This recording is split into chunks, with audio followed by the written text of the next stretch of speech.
I'll ask Sheriff McAndrew to lead us in the Pledge of Allegiance. I pledge allegiance to the flag of the United States of America and to the republic for which it stands, one nation, under God, indivisible, with liberty and justice for all. Okay, welcome. The district attorney is phoning it in. Is that correct? That is correct, sir. Is he? I'm here, thank you. Okay, all right, so we can proceed. I trust that everybody had an opportunity to read the minutes that were circulated prior to today's meeting.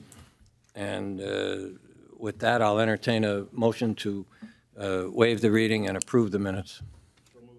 Second. Got a motion and a second on the question. All in favor? Aye. Any opposed? The ayes have it. Minutes are approved from the January 2023 meeting. I find it hard to believe that I'm talking about 2023 again already. Does anybody from the public wish to address the board on agenda items? Only on agenda items. Okay, I see no one, and I take this opportunity to remind the public that we're limiting our public comments to 3 minutes each. So we'll go now for the first motion on the agenda is a motion to approve all current payables for the Community Corrections Center and the prison. Again, they've been circulated, and trust everybody's had an opportunity to review them. So based upon that, I'll entertain a motion to approve the current payables.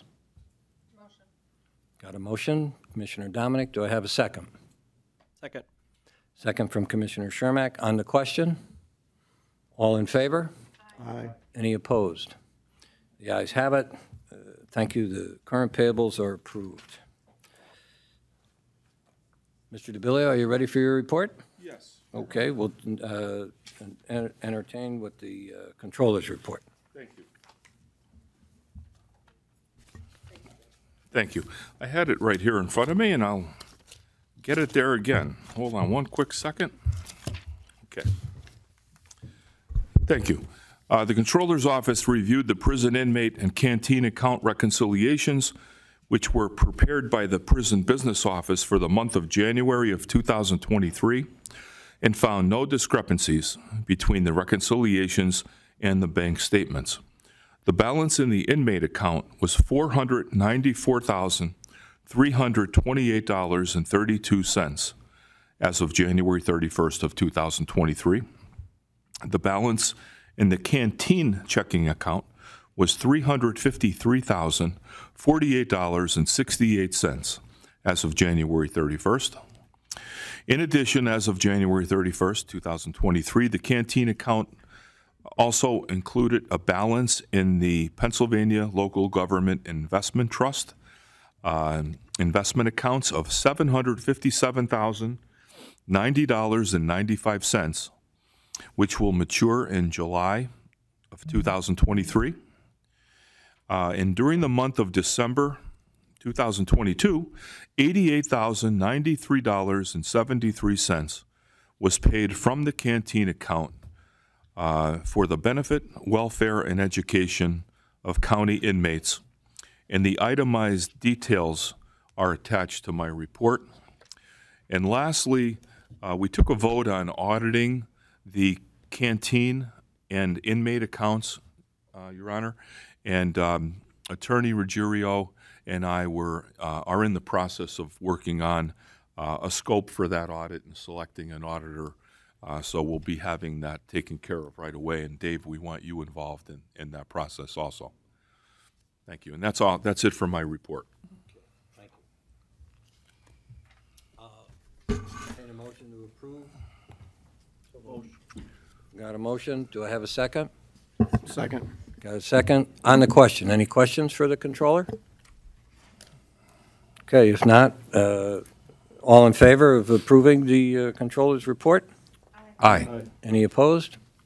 The ayes have it. The report is approved. Thank you, Mr. DiBileo. Mr. McConaughey will have the Community Corrections Center report. Good afternoon, everyone. It's the house arrest report for the month of January of '23. Programs totals, house arrest had 163 participants. Juvenile had 22. Programs revenues, house arrest had $52,811.12. Juvenile had $4,450. Totals for year-to-date and month, $57,261.12. Programs expenses was $91,315.54.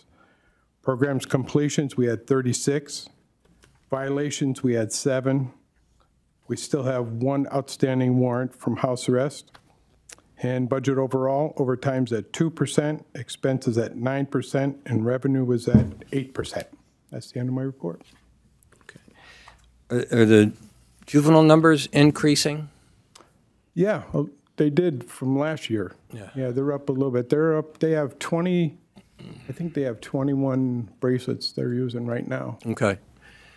And how about juveniles detained? What? I don't know. Somebody had mentioned that we're dealing with Ohio too. Is that true? I don't know if that's true. We're putting juveniles in Ohio, right? Correct? But the beds, they told me they're not too bad. You know, he has no complaints. He says, in fact, he's going to be releasing some people off Okay, the because bracelet too, because the bracelets are getting a little tight right now. we were transporting down to, I believe, Northampton County? Northampton, I think that was a personnel thing, so I think we're at like 2, maybe 4 beds at the most. Okay. All right. And we are transferring people to transporting?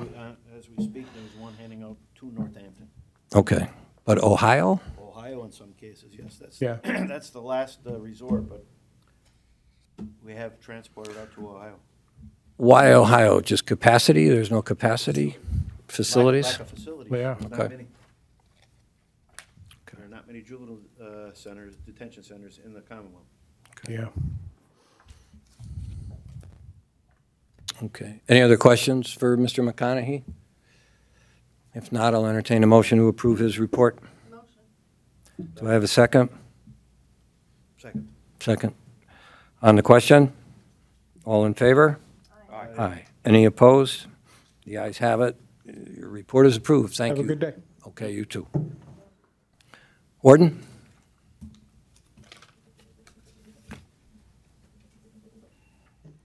Good afternoon, Board. The average daily population for January was 729 inmates, 541 were county inmates, and we averaged 637 adult males, 5 juvenile males, and 86 adult females for January. The average daily population of U.S. Marshal detainees was 188. The overtime and out-of-county boarding reports are attached.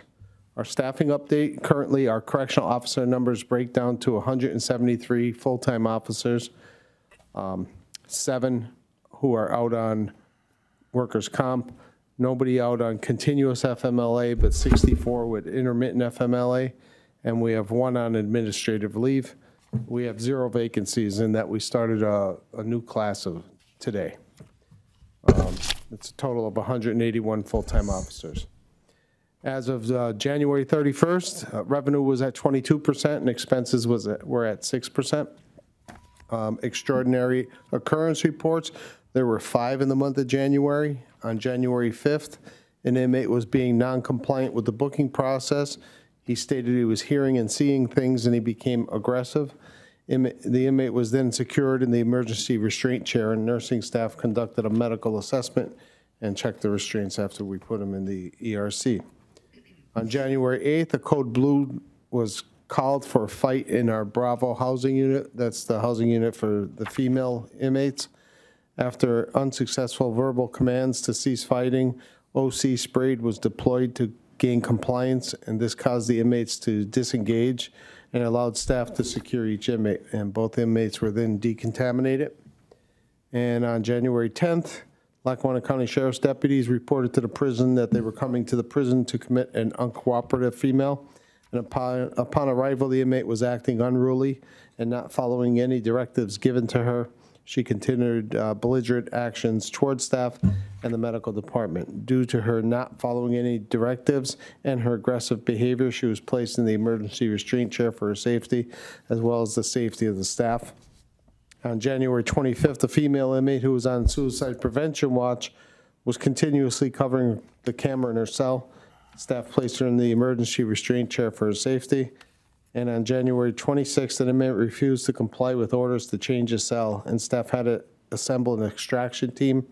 This individual was removed from his cell and placed in the emergency restraint chair, moved to a new housing unit, and was then removed from the emergency restraint chair. PREA, there were 4 PREA investigations completed in the month of January. 2 were inmate sexual harassment allegations, and both of them were deemed unfounded. And 2 were staff on inmate sexual harassment. 1 was deemed unfounded and 1 was deemed founded. All completed investigations have been forwarded to the district attorney's office for further action if deemed appropriate. Personnel vacancies, we have a vacant position for deputy warden of treatment, a substance abuse mental health supervisor, a licensed mental health clinician, and a substance abuse mental health specialist. Anyone who may be interested is advised to go to the county's website to find the job description and to complete an application. And this concludes my report. Warden, I did talk to HR. They're going to expand the advertising of those positions to like Indeed.com or Monster.com or whatever the search engines are that are the most effective. Right, that's great. So Thank you. they are going to do that. Do you have enough applicants for the deputy warden of treatment, or do you want that advertised as well? If we're going to do all of them, do you want me to just tell them to add up? Yes, please. Yeah. Okay. And then the FMLAs up to 6, is that an increase from last month? We're up to 64? I think it's an increase of 1 or 2. Okay. I'm not really sure, but we unfortunately are always running in that 60 number, right in that neighborhood. And did you get I think I forwarded the memo from Matt Carmody about the FMLA process and trying to control the amount of people we have on intermittent FMLA and making sure that it's not abused. Did you get a copy of that? I may have, and it probably what spurred me. I'm having weekly meetings with my staff. Okay. To go over sick use, FMLA use, and things like that. I'll have my assistant Ellen send it to you just in case. Okay. If you're like me, you probably have 1,000 emails. So I'll have her forward it to you. And he just talked about, steps that can be taken just to monitor and ensure that particularly the intermittent FMLA is not abused. Right. So I'll send that to you. I think I remember getting that. We were all on I think I CC'd. Yeah. Yeah, I'll send it to you anyway. Okay. Any other questions for the warden? Yes, I do. Warden, the mandated double shift situation, is that about the same as it's been? Oh, thank you, Judge. The mandated. Double shift situation, is that about the same as it has been? Yeah, even though I just mentioned that we're now fully staffed, we have 6 individuals who are in training right now, and that's going to take 4 weeks. That's number 1. Number 2 is we have 7 individuals, which is an uncommonly high number, who are out on workers' comp. So even though it looks like on paper that we're fully staffed, we're really 12 short right now. 7 because of workers' comp, 5 are brand new and just starting their training now. So I'm hoping to see a little bit of relief when they come off of training in 4 weeks.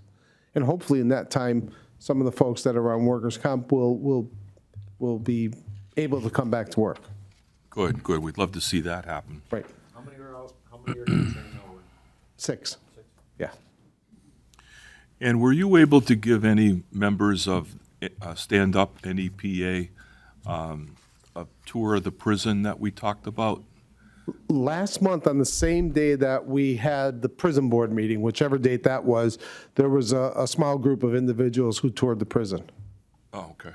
4 or 5 individuals. I didn't do the tour because of the prison board meeting. Okay. But they had a lengthy tour. I thought it was going to be about a half an hour, but I think they were there for 2 hours plus. Oh, good. Okay, good to hear that. Yeah.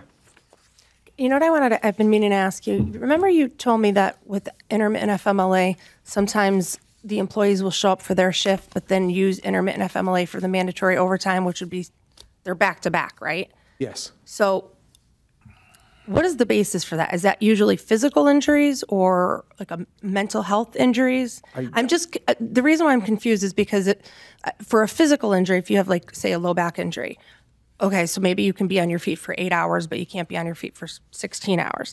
But for a mental health injury, I think it's a little trickier there because if you have anxiety, why would that prevent you from working the next 8 hours if you can work the first 8 hours? That might be something you want to dive into. I wish I had an answer for you. Yeah, honestly, I don't even get the reason why a person is on intermittent FMLA. It's strictly human resources. They don't share that information. But that might be something. Remember, you and I talked, and you said that you have. Is it Amanda working on the? Okay, that might be something that she wants to look at. It makes more sense, I think, from a physical injury perspective because you know what I mean. I think step one is we'll reach out to human resources to make sure we're not doing anything we shouldn't do from that perspective. That goes into the pattern looking, looking into the patterns, and again, because if you have a back injury, I could see arguably you can't stand, but if you have anxiety, I mean, it's a little harder to prove that you can't do a mandatory if you just did. You know what I'm saying? Yes, I do. So it's something that I've been meaning to talk to HR about, but I always forget. So maybe talk to Joanne or Amanda, and then have your woman at the prison maybe look into that. We will definitely do that. Thank you. Anybody else? Okay, if not, I'll entertain a motion to approve the warden's report. So moved. A second. On the question? All in favor? Aye. Aye. You said you had some personnel issues that you wanted to discuss? Yes, because of the nature of the personnel issues. Executive session. If deemed appropriate by the board, yes. All right. Well, I think it would be, let's see what we have from the public first, and then. Thank you. So stick around. Anybody from the public wish to address the board? Judge. Yo.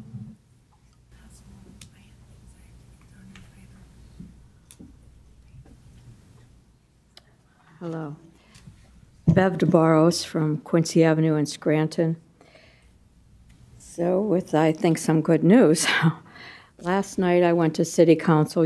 I've been very disappointed, discouraged that we haven't had, to my knowledge, we haven't had any voter registration within Lackawanna County Prison. So I went to City Council to tell them about our voter suppression because even though it's a county jail, it's located in the city. I'm a resident in the city. I feel responsible for these people in there to the extent that we can make sure that everything is by the law. So I presented this situation as I often do here. I said that I'd reached out to the League of Women Voters, hoping they would help. No response there. I suggested maybe the Justice Department from either Marywood or the University of Scranton could help move this along. But it was just me speaking. I didn't get response from City Council. Hopefully they're thinking it over. But anyway, I get home, and in my email from Stephanie Bressler is an attachment to this called Ballots for All, holding Pennsylvania county jails accountable for providing ballot access. It's an 18-page report by Common Cause about our state. I just got it from Denise because I can't print or even open Adobe. So somebody on her lunch hour printed it and handed it to me downstairs. But I see in the introduction that it says jails are required by law to provide registration and voting opportunities to all eligible voters. Currently, Pennsylvania county jails, of course, do not have universal process for voter registration. page 3. Our research found that out of the 25,000 people in county jails in Pennsylvania, only 52 people, not percentage, people, requested mail ballots in the 2020 general election using an address associated with one of the 18 county jails. So that's not even all. Through the pages, they have examples of counties who do it very well and how they proceed. It gives detailed procedures and suggestions, and I mean, this is not a hard thing to do. I suggest that we start immediately and get our people registered. I mean, we know in May how many of you are up for election, you know? Come on. That's that. Oh, I only have this copy. So afterward, would somebody allow in their office a copy for each one of the board members? I would appreciate that. That'd be great. Okay. That'd be great. And Bev, you may recall, wasn't all that long ago that Dr. Bressler wanted to come in, and she was invited in, but it never happened. She didn't follow up on it. Before COVID. I understand that, but you know, you opened up by talking about voter suppression. We're not in the business of suppressing votes. If you want to come in and register people, you know, you talk to the warden and they'll set it up. Is that a promise? Do you want to put me under oath? I mean, Take it. I mean, it's, yeah. Stephanie has the materials. Well, you know, and as I said, she was invited in, and yeah, at that time she was. Yeah. She really, by personal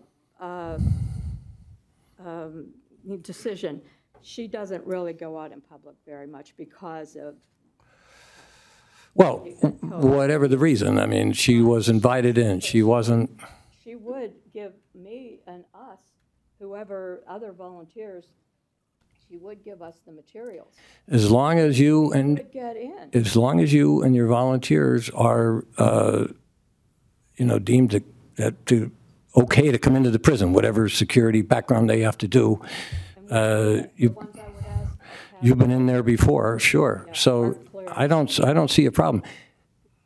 Do it sooner than later, because now, I mean, I think yesterday was the day to start circulating petitions. So you don't even have a ballot yet, because you don't know who's going to be on the ballot yet. But this is the time to start and get it organized. And they need to register where they live.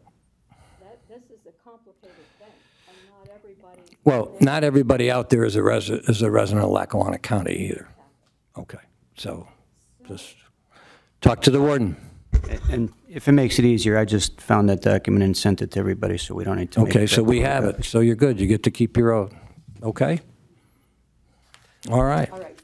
Okay. Thank you. Thank you. Anybody else from the public? Joan?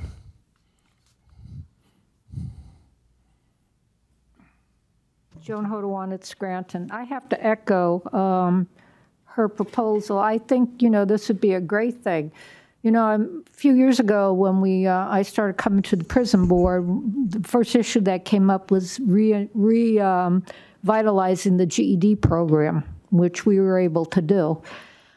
And that allows inmates to get basic job skills and life skills so that they have an opportunity to get into the workforce when they're released.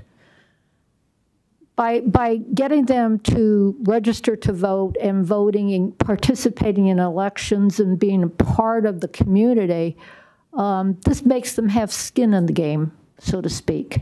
So I think, you know, I don't think I know, you know, it may be a bit of paperwork and discussions and working out the details, but I don't see a downside to this. Okay, obviously not every inmate will want to vote or register.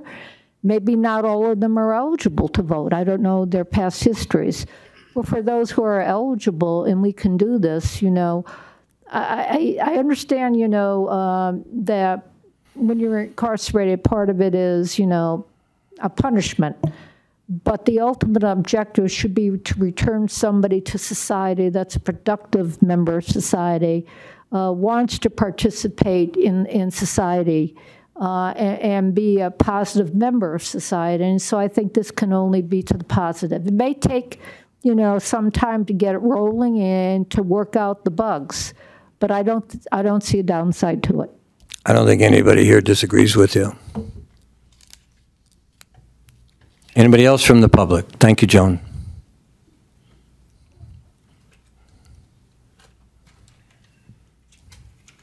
Hello, my name is Maggie Craig. I'm from Scranton. I became concerned with what's happening at the Lackawanna County Prison back in June when I went to Nayog Park to sign a petition to put a referendum on the ballot in November to end solitary confinement in the prison.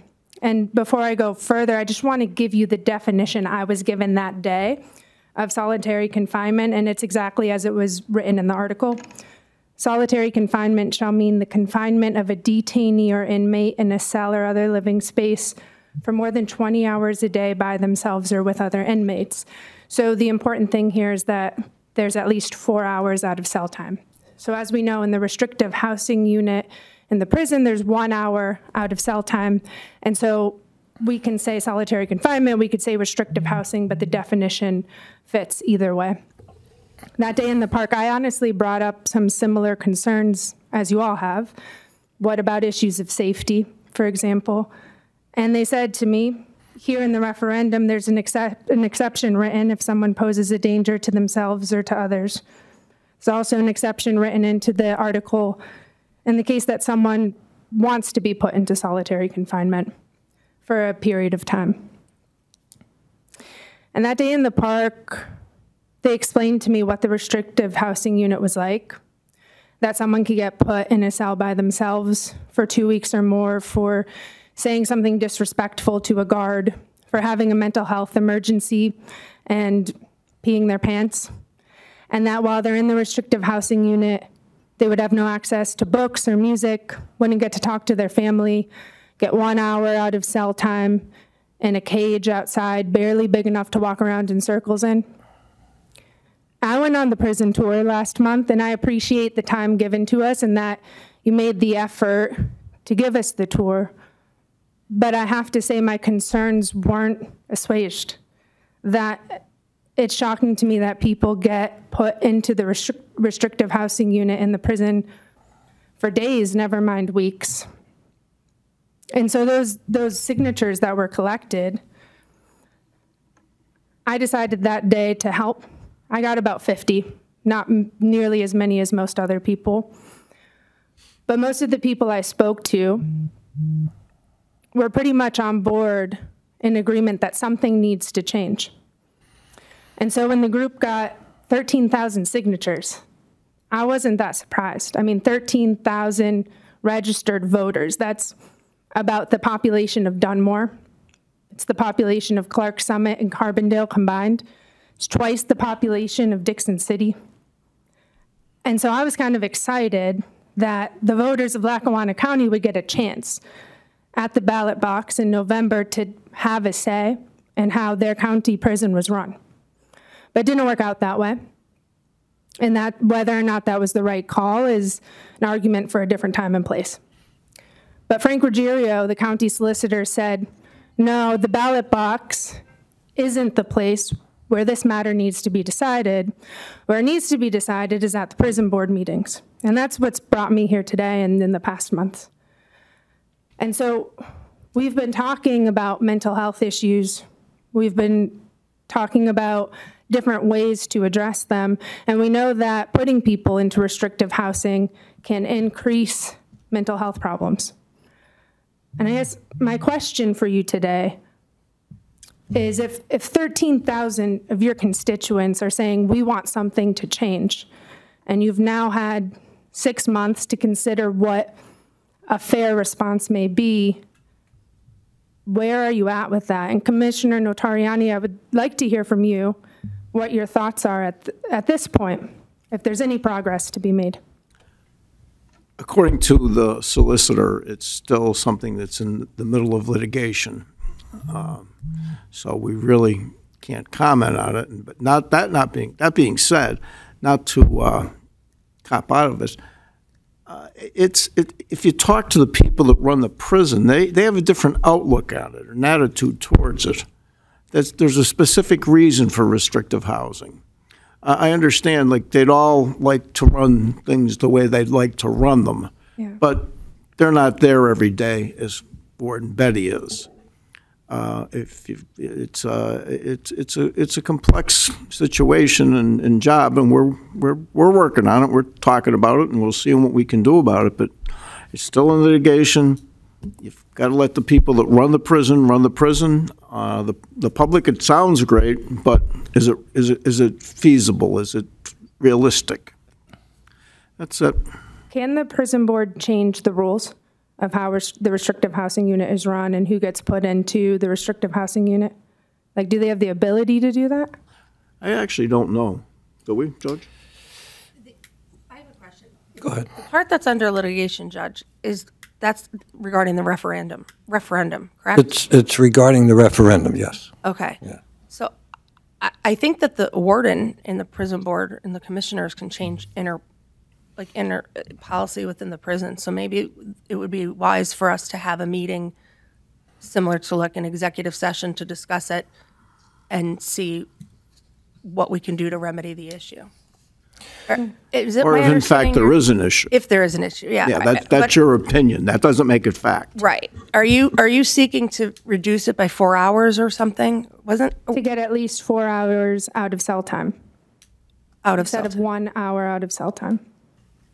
That's all you're asking for? Or are you also asking for the... Today, yeah. Or are you also asking for the factors going into whether or not somebody's put into solitary confinement be reconsidered? Now, I would like everything to be reconsidered and reevaluated. And yeah, I'm giving you my opinion today. Yes. That's fair. Okay. But I do think there's room here to reevaluate and bring in maybe other expert opinions. Something that came up on the prison tour that really stuck with me was that, you know, there's room for desensitization for people, and this is coming from someone who gave us the tour, that being in a prison day in and day out for years might change your view of what needs to happen. Yeah, that would be different than like even you would think is what's proper or not.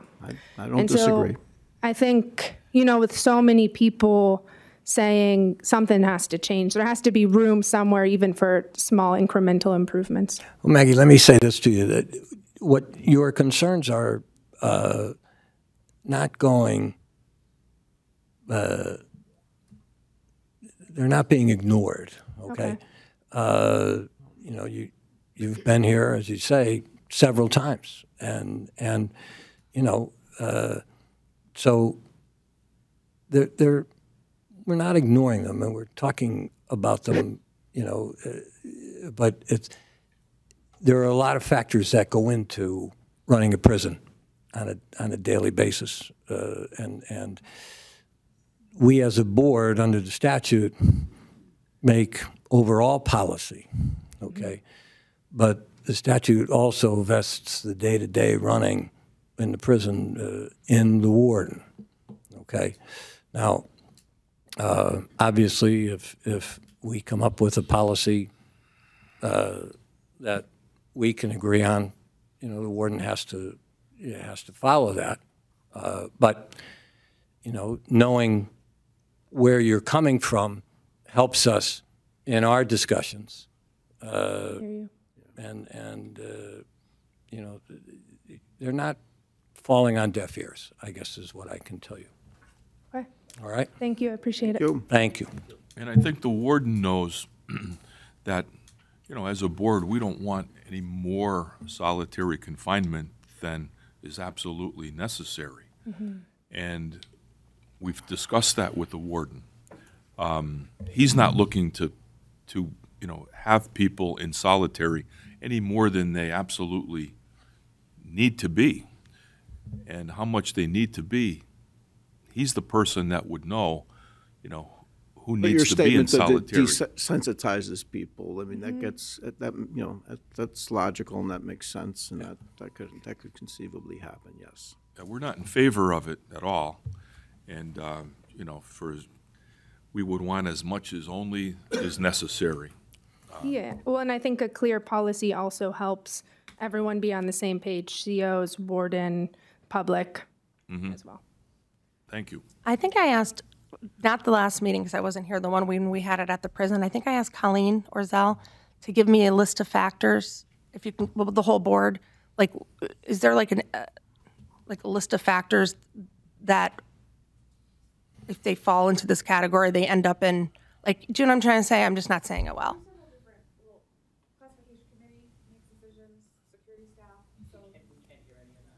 Can you Okay, come up, Colleen, please? Can you maybe just generally, I don't expect you to cover every single situation because I'm sure everything is fact-oriented, but just maybe provide the board with the general list of, you know, inmate fighting or blah, blah, blah, blah, blah. Right. So that we know. I'm not directly involved in selecting I don't know housing if I for asked inmates. you or if I asked Mr. Pica or if I asked the I'm not warden, sure. but if That's somebody more of a could do security it. and classification committee. But so the several reasons for restrictive housing would be behavior, severity of, I think that they call it a propensity for violence. But majority of the time it's behavioral, it's a result of misconduct, and we generally restrict the inmates going to restrictive housing based on their propensity for violence. So if they're going to harm themselves or somebody else, those are the individuals that are going to spend more time in restrictive housing. But I do think mental health has to be taken into consideration. Sometimes like one of our housing, one of the blocks is more focused on mental health, and that's where there's a couple employees with WellPath that are really good at working with our individuals struggling with mental health issues. So they spend a lot of time on that unit, and they're in camera cells. So our administration and our staff do spend a lot of time thinking about the individuals in restrictive housing and what we can do to help them and benefit them, because we know that sitting behind that door for a certain amount of time can make them decompensate more. So with getting them out, going to recreation or spending their out of cell time, we do try to focus on minimizing their alone time in the unit or in their block or in their cell rather. But we can't do too much, and I'm not security, so I can't really speak too much on it. But we try to restrict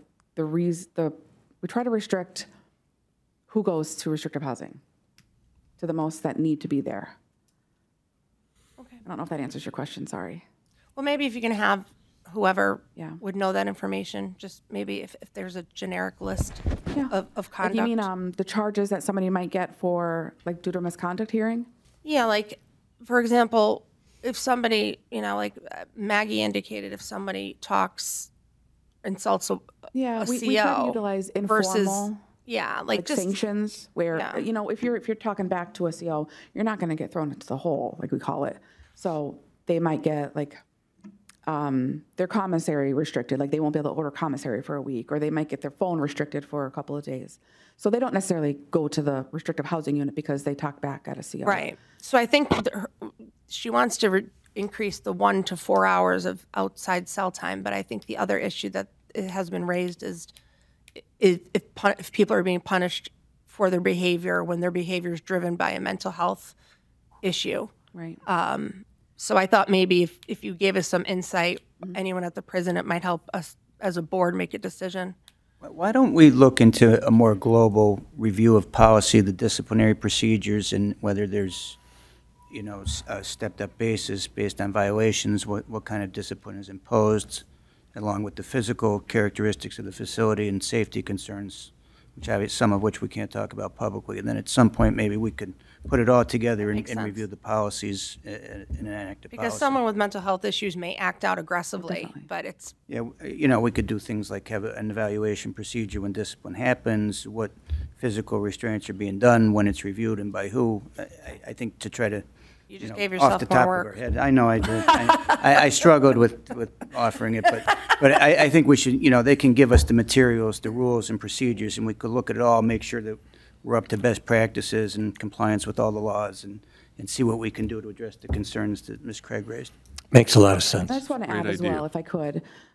the individuals that conduct the misconduct due process hearings for the inmates, after they have their hearing with the inmate and get their side of the story of what happened, just like anybody would get in their due process rights. Just even this morning, I was talking to the female that conducts the hearings, and those needs are identified. So if we see that somebody's acting out or a behavior as a result of their mental health, we immediately refer them to Leah Pardusky or somebody else from WellPath, who are the mental health professionals. So, and the immediate response I got from her was she's already seeing the individual. So it kind of goes hand in hand. You know, as soon as we find out that there might be something going on with somebody, we do make that referral. Yeah, I think it's just a good opportunity for the board to be educated on what goes on and how that plays out. Thank you, Colleen. No problem. Thank you. Thank you. Anybody else from the public wish to address the board? Hi, I'm Liz Parsons. I just wanted to say in regards to the policy for the disciplinary, there is an extensive policy that names, that is the prison's policy that names all specific types of infractions. And what Maggie had mentioned is included. It goes all the way down to hoarding the newspaper, so can result in solitary confinement per the policy. Now, whether that policy is applied, I can't speak to the day-to-day practices, but you know, that would be a really great way to clear up some maybe misunderstandings between what the actual use is and the public's understanding. In regards to, I just wanted to add to one thing to what Maggie had said in regards to the tour. I was also present on the tour. Something that we're asking for, and it's not just out of cell time, it's adequate out of cell time. So, you know, as it stands right now, folks in any of the restricted housing units outside of, I believe, Charlie Block, the only out of cell time they get is outside, and so they're in the segregated cage outside. This time of year, I don't want to be outside for 4 hours, so even if 4 hours or 2 hours is offered, being outside in January is not like adequate, you know, out of cell time. You're still in isolation, and the conditions just aren't, you know, great for folks. Some other things we wanted to mention, and this may be, you know, I understand the warden is running the entire prison, so maybe some minor details are handled by other folks, but we had been talking about tablets here and the accessibility to books. I know you were all looking into it and researching it and working with the library, and we were told that now the warden was looking for the programming which would offer the books on the tablets, which we were told were free. We have learned on the tour that the first hour of tablet use is free, and anything beyond that, they're charged about 2 to 5 cents per minute. So that would include for any movies or books, educational books, self-help books, which I think we've all agreed upon should be accessible no matter what housing unit you're kept in the prison. So I just wanted to, you know, share that information in case it was lost in the communication that we are still, you know, the public pushing for folks to have free accessibility to books at all times throughout the day. And we still feel that the books being on the tablets offers some inaccessibility. We're still told that there are not enough tablets per prisoner. And so I don't know if that's because, you know, tablets break. I'm sure there's hundreds of tablets. They break, they're out of commission, but folks are not able to get these endless amounts, you know, throughout the day. And then another thing that really stood out to us on our tour is the quality of food. I know it's come up before when you all went back to meeting at the prison. You mentioned having eaten lunch there and that it was adequate. From what I saw, it was not adequate food. The group of 5 agreed that it was not adequate. Something that really stood out to us as well is the fresh food program, where folks are charged like $14 or more for a cheeseburger. You know, to me, as just a human being who wants to consume, I guess, as healthy as I can with the offerings in the world and within my price range, the fact that we're upselling fresh food to folks. Fresh food should be a right, not a privilege. People are only making a few dollars a day at their jobs there. You know, the cost of prison for a family, not only are you losing the income of the person who's become incarcerated, you're paying to talk to them through emails and phone and traveling for visits. And so the cost of prison is expensive for regular folks. You know, take even somebody having or have not committed a crime against our community, their families may have not, and they're still suffering. And so regardless, people can't afford the fresh favorites. And so when I went home, I looked on some Lackawanna County information, and it does look like the prison shares a profit revenue with Chermak, who distributes the fresh food program. And that to me is disturbing, that we're turning a profit on offering people fresh food, which should be a right every day, 3 meals a day. So I felt I wanted to mention that as feedback from our tour. And I believe that's all I really have to say about it. GTL is supposed to have one-to-one, Warden. You don't have to come back up. And they're supposed to have so many tablets on standby in case they break. So if that's not the case. It is. We have enough. Right Okay. now, 731 tablets. Okay, so you guys can't hear her, but she said we have enough. They have 731 tablets. And by March, because I'm working with GTL right now, we're getting more tablets, and each inmate is going to be assigned a specific tablet, so they will have it just for them and nobody else. Okay, and she said by March, They have 3 hours free time a day. they're getting additional tablets, so each inmate will be assigned a tablet. Okay, thank you. Anybody else from the public? Okay. If not, I'll ask you all to clear the room, please, so we can have an executive session. Where do you have to be at 2 o'clock?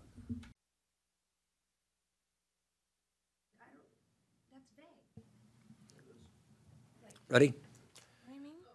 Okay. We're back in session. We went off into executive session to discuss a personnel matter. And so now we're back. So the presentation was about hiring a part-time employee at the prison as a receptionist, okay, by the name of Catherine Egan. And the warden has recommended that we hire her. She would be 12-hour shift once a week. Okay. She sits in the bubble? Yeah. Okay. All right. Do I have a motion? Do I have a second on the question? All in favor? Aye. Mr. Powell? I agree. Okay, thank you. So the ayes have it. Ms. Egan, do what you need to do. Okay. Any members have any other business? I just want to quickly just give the board an update. I was waiting until I got the final information. I prefaced this information on we're not trying to burden the inmates with any type of costs or anything. I'm well aware that they're inmates and they have limited funds. However, the prison is the largest part of our budget, so we have to, at the same time, generate revenue. So the board may recall that I had talked to GTL. Was that the beginning of last year, Tim? I think so, yes. Yeah, and renegotiated the contract with them, and the difference between 2022 and 2021 was an additional $358,031.72. That's an increase between 2021 and 2022, so almost $360,000 that we generated in revenue. And in 2024, starting in 2024, we will be receiving a percentage. We get a flat rate for the tablets, but because they didn't want to basically set precedent for other prisons to then want the same. So what they did to satisfy me, more or less, was to do the increments or the percentages. So we'll get like, in year 2, we'll get the difference between like, I don't know if it's like 20% and 22% or whatever, but the revenue department indicated to me that assuming that the assuming that the numbers stay consistent with what the numbers were in 2022, that can be a good lump sum of upward of $1 million or more generated for the prison, in addition to any increased revenues that we get through the tablet and phone use. So I just wanted, that's good news, and I just wanted to update everybody on that. All right, so that money goes to the county, right? Not to the prison? The GTL? It goes to the general fund. Right, yes. okay. Okay, anybody else? If not, I'll entertain a motion to adjourn. Motion. Second. On the question, all in favor? Aye. Aye. We are adjourned. Thank you, people.